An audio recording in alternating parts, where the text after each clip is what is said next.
Hello दोस्तों, मैं रोशन कुमार आप सभी को श्यामा सेंटर में स्वागत करता हूं। चलिए क्लास 12 के हिंदी के लेकर उपस्थित हुए हैं।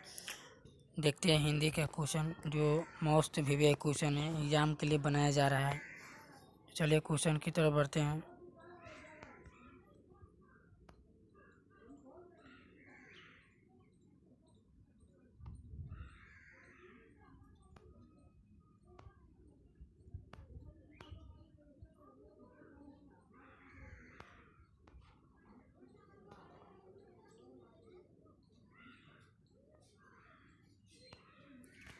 पहला क्वेश्चन है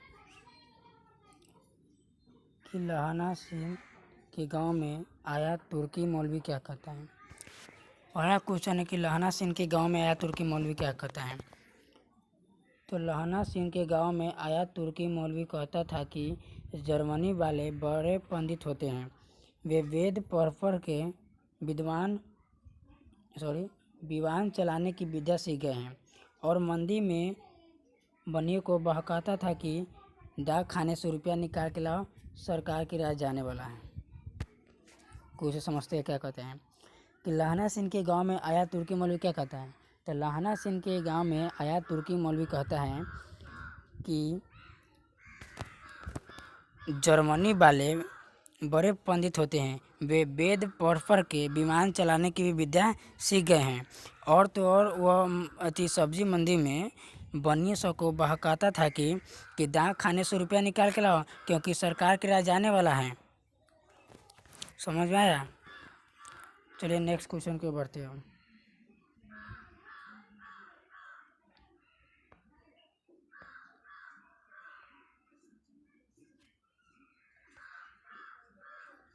नेक्स्ट क्वेश्चन है कि जारा क्या है। मौत है। निमोनिया से मरने वाले को मुरब्बा नहीं मिला करते हैं। वजीरा सिंह का इस कथन का क्या अभिप्राय है, यानी वजीरा सिंह इस कथन का क्या कहना चाहते हैं। पढ़ते हैं। इसमें बगीरा लिखा गया है, वजीरा होना चाहिए। इसमें बगीरा लिखा गया है, वजीरा होना चाहिए। वजीरा सिंह बताते हैं कि युद्ध मैदान में अत्यधिक ठंडा पड़ रहा था, जिसके कारण ऐसा लगता है कि मानो की जान ही निकल जाएगी। उस स्थिति में सभी को निमोनिया हो रहा था। इन्हें मरने के स्थान भी नहीं मिल रहे थे। क्वेश्चन समझते हैं कि जारा क्या है। तो जारा इसमें होता है कि जारा मौत है। निमोनिया से मरने वाले को मुरब्बा नहीं मिला करते हैं। वजीरा सिंह के इस कथन का अभिप्राय है कि उस युद्ध मैदान में अत्यधिक ठंडा पड़ रहा था। युद्ध मैदान में अत्यधिक ठंडा पड़ रही थी। ऐसा लगता था कि उस स्थिति में सभी को निमोनिया हो रहा था। ऐसा लगता था कि मानो तो उसकी जान ही निकल जाएगी, और इस स्थिति में मरने वाले को जगह भी नहीं मिल रहा था। जो निमोनिया के कहते हैं, कफ की तरह जो फेफड़ा में चिपक जाता है, उससे मृत्यु होने की संभावना ज़्यादा हो जाती है, उसी को कहते हैं निमोनिया। ये भी कुछ समझ में इधर दोहरा देते हैं कि वजीरा सिंह कहना चाहते हैं कि जहाँ युद्ध हो रहा था उस युद्ध मैदान में अत्यधिक ठंडा पड़ रहा था। ऐसा लगता था कि सभी को जान ही निकल जाएगा, और उस स्थिति में सभी को निमोनिया पकड़ रहा था। तो जब निमोनिया पकड़े के वाकई में ही मरने की स्थिति में आ जाएगा, और जब मर रहा था तो उस दफनाने के लिए जगह भी कम पड़ रही थी। यही कहना चाह रहे हैं। नेक्स्ट क्वेश्चन के बढ़ते हैं।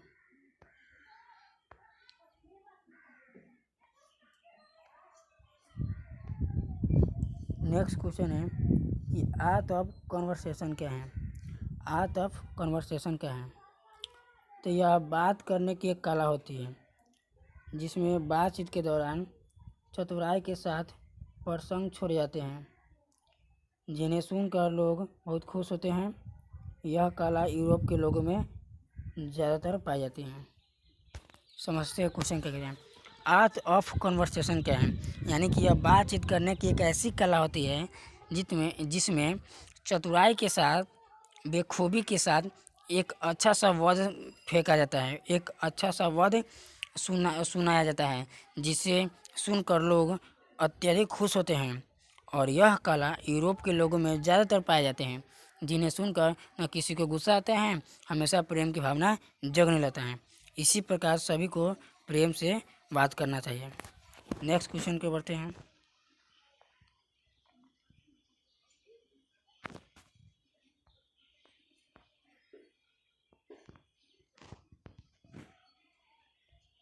नेक्स्ट क्वेश्चन है कि मनुष्य की बातचीत का उत्तम तरीका क्या हो सकता है और क्या हो सकता है, कैसे अपने लिए वह हमेशा नवीन संसार की स्थापना कर सकता है। यानी कहने का मतलब है कि मनुष्य में बातचीत करने का कैसी तरीका होनी चाहिए जिससे वह हमेशा एक नए संसार की स्थापना कर सकता है। तो आंसर है कि मनुष्य में बातचीत का सबसे उत्तम तरीका है उसका आदमी का है यहाँ आदमी लिखा गया है, उसका आत्म वार्तालाप है। मनुष्य अपने अंदर एक ऐसी शक्ति विकसित करे जिससे अपने आप से वह बात कर लिया करे।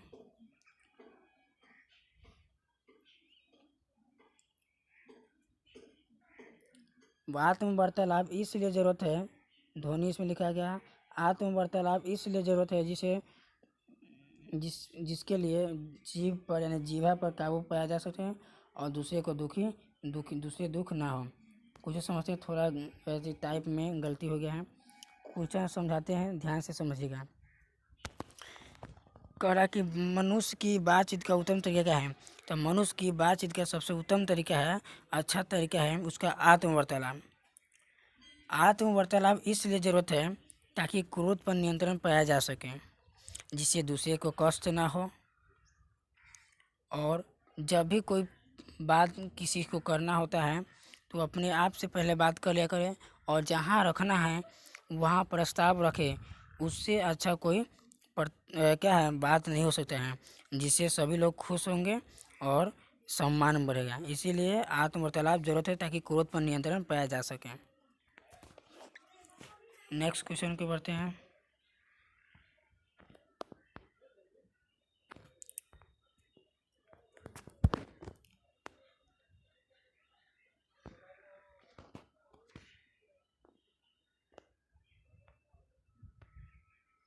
नेक्स्ट क्वेश्चन है कि अगर हमें वाक शक्ति नहीं होती तो क्या होता है। समझते हैं पहले। अगर हमें वाक शक्ति नहीं होती तो यह जो जितना सृष्टि है यह संपूर्ण सृष्टि एक गूंगी प्रतीत होती। हम जो बोलकर सुख दुख का अनुभव करते हैं, नहीं रहने के कारण वाक शक्ति हम वो भी नहीं कर पाते हैं। जैसे किसी अपना प्रेम बताना है, दुख बताना, सुख बताना है, हम बात करते हैं अपने माथा को शांत करने के लिए, अपने मन को हल्का करने के लिए, ये सब नहीं हो पाता है। क्या है कि पूरी सृष्टि गूंगी प्रतीत होती है। यही कहने का मतलब बताता है कि अगर हमें वाक शक्ति नहीं होती तो क्या होता है। तो अगर हमें वाक शक्ति नहीं होती तो ये जितना सृष्टि है सभी क्या होता है, सभी गूंगी प्रतीत होती है। हम जो बोल कर सुख और दुख का अनुभव करते वो भी नहीं कर पाते। नेक्स्ट क्वेश्चन के बढ़ते अब।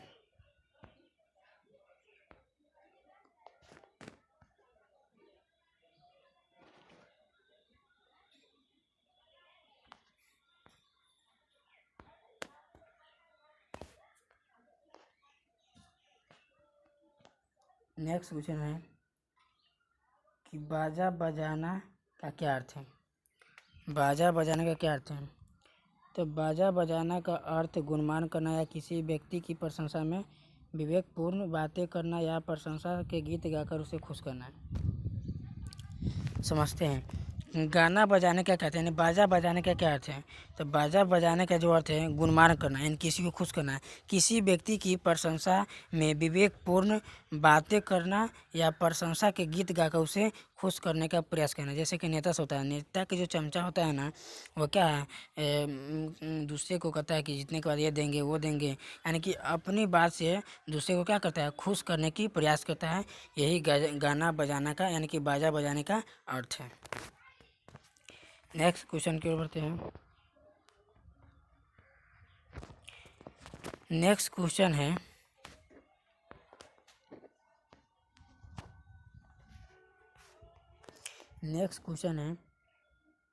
जय जय कराना का क्या अर्थ है। जय जय कराना का क्या अर्थ है। तो जय जय कराना का अर्थ है कि दूसरे से अपनी प्रशंसा करवाना, यानी कि कुछ लोग ऐसे होते हैं और कि दूसरे से अपनी प्रशंसा ज़बरदस्ती करवाना चाहते हैं। देखिए, यह पहले के राजा जब हुआ करते थे ना, वो ऐसे करते थे अपने खुशी के लिए। वो महत्वाकांक्षी व्यक्ति होते थे, अपने खुशी के लिए दूसरे को बलिदान दे देते थे। तो कह रहा है कि जय जय कराना का क्या अर्थ है? तो जय जय कराना का अर्थ है कि दूसरे को खुशी करना, यानी कि अपने राजा के लिए ऐसी ऐसी प्रसंग छोड़ना, ऐसी ऐसी बातें करना है जिससे जनता क्या हो, खुश हो। यही जय जय कराना का अर्थ बताया गया है। नेक्स्ट क्वेश्चन के बढ़ते हैं।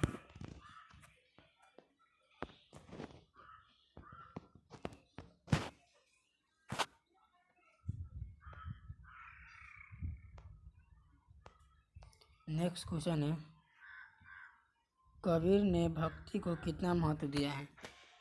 तो कबीर ने भक्ति को कितना महत्व दिया है? कबीर ने भक्ति को सर्वश्रेष्ठ माना गया है, यानी कबीर ने भक्ति को सर्वश्रेष्ठ माना है। मनुष्य को भगवती के अलावा भवसागर पार करने का कोई दूसरा मार्ग नहीं है। वे कहते हैं कि मनुष्य को भक्ति से विमुख जितने भी धर्म है वो सभी क्या है, अधर्म है। इसको भी समझते ध्यान से समझिएगा। ये मोस्ट भी क्वेश्चन है, एग्जाम में पूछने लायक बनाया जाता है। देखते हैं क्वेश्चन क्या है। कबीर ने भक्ति को कितना महत्व दिया है? तो कबीर ने भक्ति को सबसे ज़्यादा माना गया है, सबसे श्रेष्ठ माना है। वो बताते हैं कबीर कि मनुष्य को भगवती के अलावा भवसागर पार करने की रास्ता कुछ नहीं है। भगवती के यानी कि भजन करने से ही तुम्हारी जो भव बेड़ा है, जिसको कहते हैं भवसागर, पार हो सकते हैं। मनुष्य को भक्ति से विमुख जितने भी धर्म हैं, कबीर बताते हैं कि भक्ति से विमुख जितने भी लोग हैं, जितने भी धर्म हैं, वो सभी क्या है, अधर्म है और पापी है।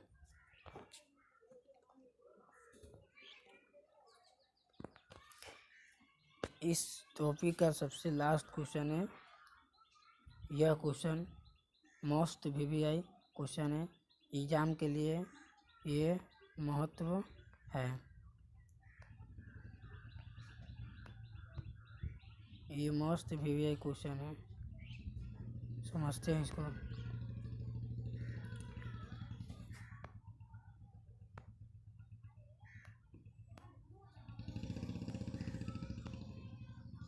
कबीर ने अपनी एक आँख की तुलना दर्पण से क्यों की है? जो कवि है अपनी आँख की तुलना दर्पण से क्यों की है? चलिए समझते हैं क्वेश्चन को। दर्पण स्वच्छ और निर्मल होता है।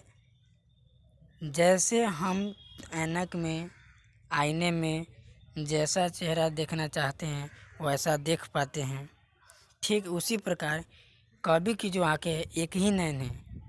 कवि की एक ही नैन है और एक ही नैन से वह पूरे सृष्टि को समझ गए हैं। और बताते हैं कि जिस प्रकार तुम आईने में अपनी चेहरा स्वच्छ और निर्मल देख पाते हैं, ठीक उसी प्रकार मेरी जो आँख है, मेरी आँख में भी अगर तुम लोग देखोगे तो निर्मल और स्वच्छ चेहरा ही पाओगे। यही कवि का कहना है। इसीलिए कवि ने अपनी आँख की तुलना दर्पण से की है। ये क्वेश्चन समाप्त होता है। अच्छा लगेगा तो चैनल को ज़रूर सब्सक्राइब करें और बेल आइकन दबाना ना भूलें। ज़्यादा से ज़्यादा लाइक कीजिए ताकि हर आने वाले वीडियो आपको मिल सके। एग्ज़ाम में एक भी क्वेश्चन नहीं छूटने देंगे, यह आपसे हम वादा करते हैं। इसीलिए ध्यान से पढ़िए और ध्यान से समझिए।